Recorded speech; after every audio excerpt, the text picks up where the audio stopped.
fast-growing tech hub, a city leading in IT innovation, a hotspot for VCs. India's beloved tech city, Bengaluru. Now, the city ranks second after Beijing on the list of top technology hubs in the Asia-Pacific region. For many years, Bengaluru is number one in India's innovation index. It is an inclusive city. To many, the future of technology doesn't lie in Silicon Valley, but in places like Bangalore. Recent evidence suggests that this is already happening, as emerging economies like India's make up almost 60% of global GDP. In 2024, one Indian city attracted 47% of India's entire startup funding. That's nearly 1 lakh crore rupees flowing into one city. This city holds 68 unicorns, more than Delhi and Mumbai combined. It is home to over 600,000 tech professionals, one of the world's top AI talent hubs. But in early 2024, this same city ran out of water. Crisis in Bengaluru is becoming more serious by the hour. For last 2 summers, it's very horrible for us. If middle class is suffering, then obviously think about the plight of poor people as well. The state government had all information available with them. Experts had warned the government. Despite these warnings, the government did not take any action. Residents paid 2,850 rupees for a single 12,000-liter water tanker. 6,000 out of 14,000 bore wells had gone dry. The city faced a daily water deficit of 500 million liters. This is the story of a city that built India's $390 billion startup economy, while quietly dismantling the ecosystem that made it possible. This is Bangalore, and this is its greatest test.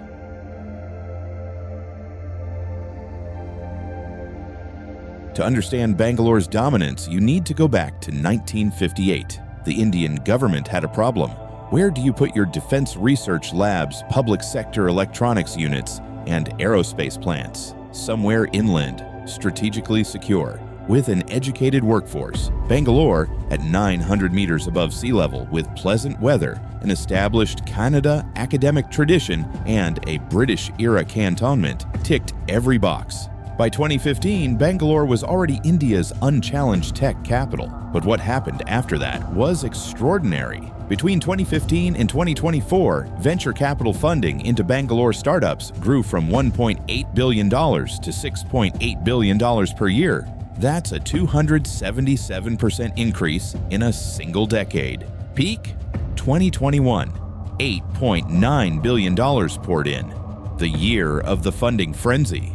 Every global VC from Sequoia to Tiger Global, SoftBank to Accel was writing checks for Bangalore startups. Why Bangalore specifically? 3 structural reasons. Reason 1, talent. The city produces an unmatched pipeline of engineers.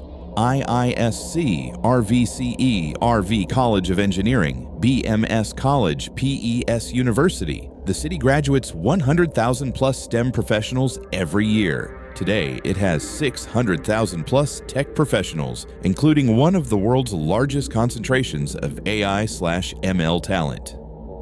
Reason 2, network effects. Every founding team from Flipkart, Infosys, Wipro eventually became angel investors for the next generation. That founder mafia effect compounded. Bangalore now hosts 200 plus active VC/PE funds and over 7,000 registered angel investors. Reason 3, government tailwind. Karnataka Startup Policy 2022 to 27 offers tax incentives, mentorship, and regulatory sandboxes. The state government committed 1,000 crore rupees for a fund of funds in 2025. The result? 68 unicorns. That's more than the next 2 Indian cities combined. 8 out of the last 10 Indian unicorns born in 2024 to 25 were headquartered in Bangalore. Flipkart, Swiggy, Razorpay, Cred, Ather Energy, Grow Misho, Zerodha. These aren't just companies, they are the building blocks of India's digital economy. Valley of India. Bengaluru is witnessing inundated roads, submerged localities. The deadly Mumbai potholes, who can forget that? And the waterlogging that happens each monsoon is a blot on the reputation of the financial capital of the country. And a much ambitious project to make Gurugram the much sought after real estate drowns each monsoon. All these examples reminds us that Infrastructure cannot be built by filling ponds, cutting mountains, and creating cities without sustainability. The politics of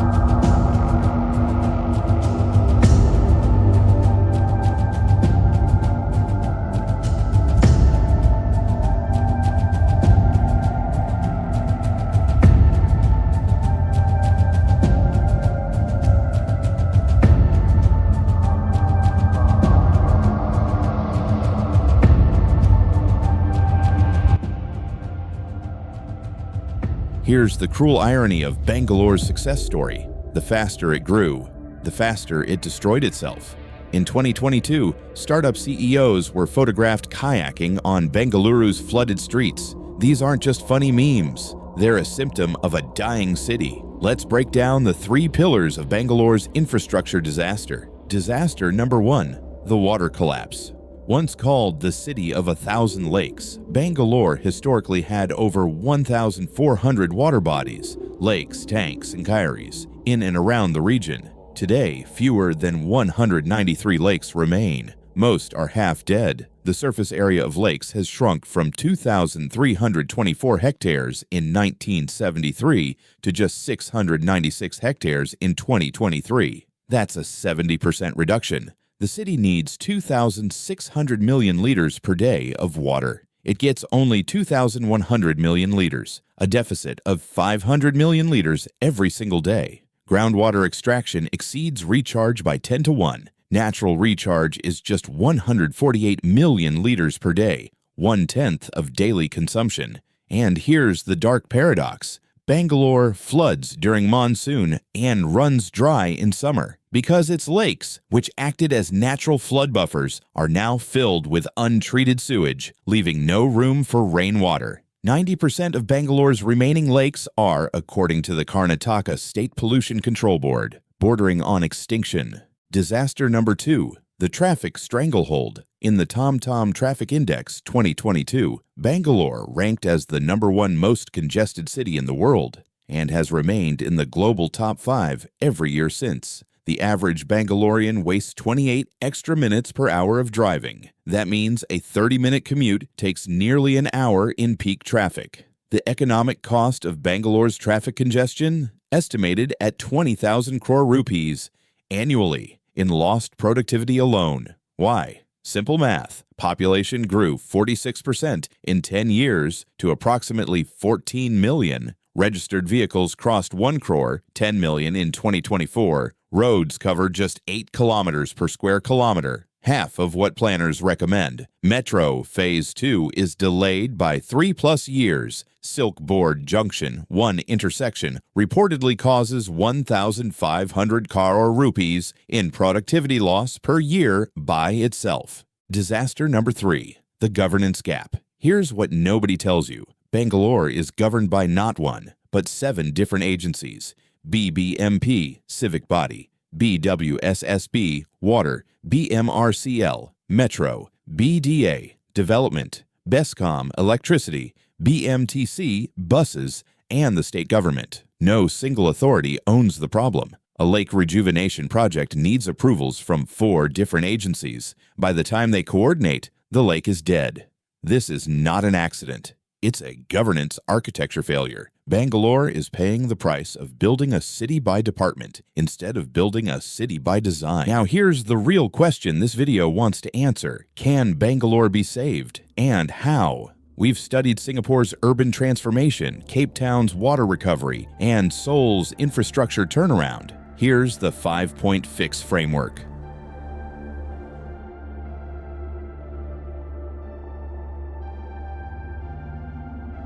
Fix number 1, the Lake Revival Mission Policy. Target, restore 400 lakes to ecological health by 2030. What needs to happen? Merge all lake management under one authority, like Singapore's PUB, mandatory desilting of every lake every 5 years, with public dashboards, zero-tolerance encroachment removal, politically hard, ecologically essential. Stormwater drains must be rerouted to lakes, not roads. Case study, Jacker Lake restoration increased groundwater recharge by 40% in surrounding areas. Scale this. Fix number 2, the 2,600 million liters per day. Water solution, tech plus infrastructure. The city needs 2,600 million liters per day. It gets 2,100. The gap is 500 million liters per day. Here's how to close it. Kaveri Phase 5. Project 5,500 crores rupees. Add 775 million liters per day capacity. Fast track it. Mandatory rainwater harvesting for every building above 1,200 square feet. Currently law, barely enforced. Fine defaulters 50,000 rupees per year. 30% treated wastewater recycling for industrial and construction use. Smart metering plus AI-based leak detection. Bangalore loses approximately 30% water to pipe leakage. Fix number 3. The mobility revolution, urban planning. Traffic won't be solved by adding roads. That's proven to be wrong globally. Bangalore needs demand management, congestion pricing on ORR and CBD, 100 to 300 rupees per entry during peak hours. London did this. Congestion dropped 30% in 18 months. Metro Phase 2 completion, non-negotiable by 2026, not 2028. Dedicated cycling and walking infrastructure, 10% of road budget mandated for non-motorized transport, work from home / staggered hours policy for all IT companies with greater than 500 employees. State government should incentivize this fix number 4, unified governance, structural reform. This is the hardest fix and the most important. Create a single Bangalore Metropolitan Authority. One body, one budget, one accountability. Elected mayor with executive powers. Bangalore's mayor currently has 0 executive power. Property tax reform. Bangalore collects 3,200 crore rupees per year in property tax when it should collect 8,000 plus crore rupees. Plug the loophole. Participatory budgeting. Citizens vote on ward-level infrastructure spend. Fix number 5, the green canopy mandate, ecological. Bangalore's green cover has collapsed from 68% in 1973 to under 5% today.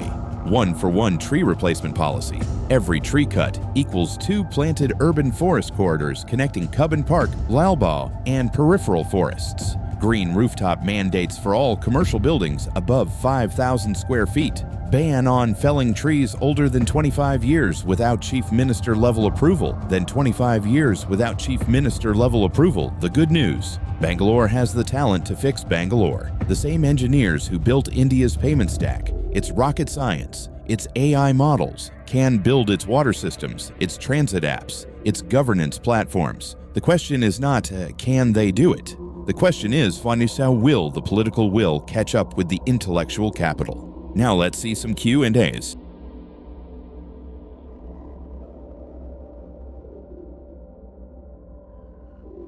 Q1. If Bangalore is so broken, why are companies still choosing it over Hyderabad or Pune? Great question, and this is where economics gets interesting. What economists call network lock-in or agglomeration economies explains this perfectly. The cost of Bangalore's problems, traffic, water, rent, is real. Estimates suggest companies pay 15 to 20% more in operational costs in Bangalore versus Hyderabad. But here's what Hyderabad can't replicate overnight.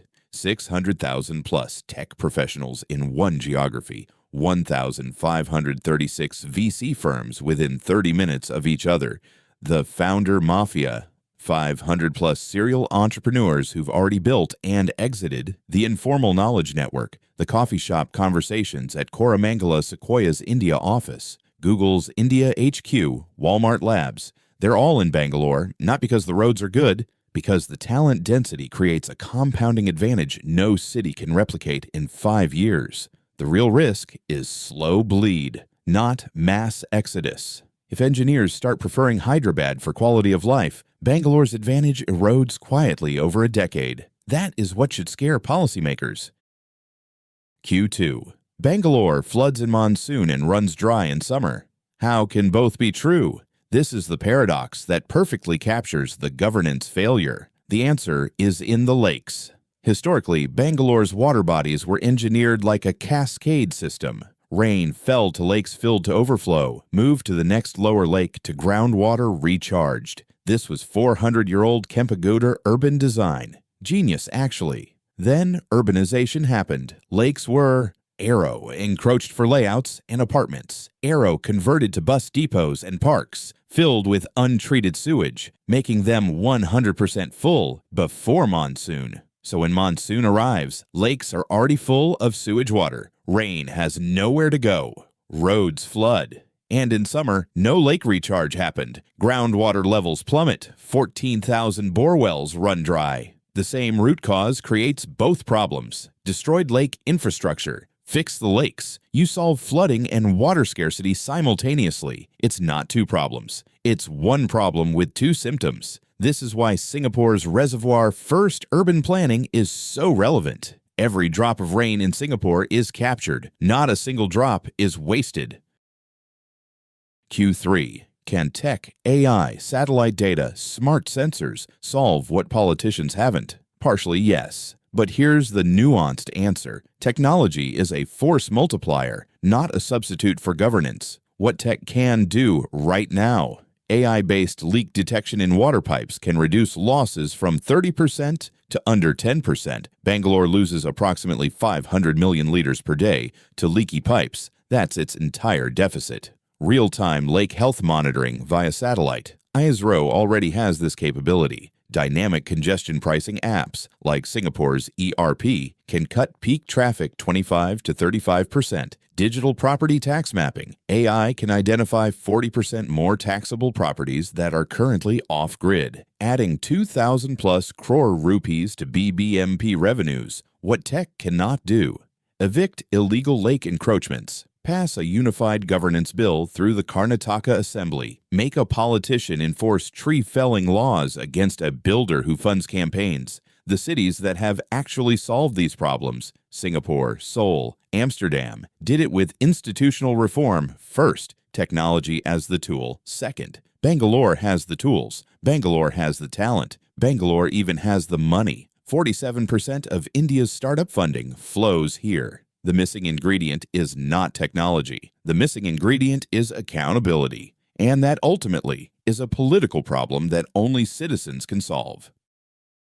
Here's the bottom line. Bangalore is not dying, but it is at a crossroads. It has given India its first $100 billion tech economy. It put India on the global startup map. It proved that a city in the developing world can compete with Silicon Valley on talent and innovation. But no city, not even San Francisco, not even Shanghai, can sustain economic growth while destroying its own ecological foundation. Cape Town almost ran out of water. They changed. They went from the world's most water-stressed city to a model of conservation. Seoul demolished an elevated highway to restore a river. Property prices doubled. Tourism boomed. Air quality improved. The city chose its future. Bangalore can make that choice too. The engineers who built Flipkart can build the water grid. The founders who disrupted fintech can disrupt governance. The VCs who funded unicorns can fund civic infrastructure bonds. Bangalore's future will be decided not in a boardroom in Koramangala, but in the BBMP council chambers, in lake rejuvenation sites, in state assembly debates about a unified metropolitan authority. The city that built India's future must now decide, will it build its own? If you learned something new today, share this video. Your friends in Bangalore need to see this. Drop in the comments. What do you think is Bangalore's #1 problem? And if you want a deep dive on how Hyderabad and Pune are positioning themselves to challenge Bangalore's dominance, that video is coming next. Like, subscribe, think deeper. See you next time.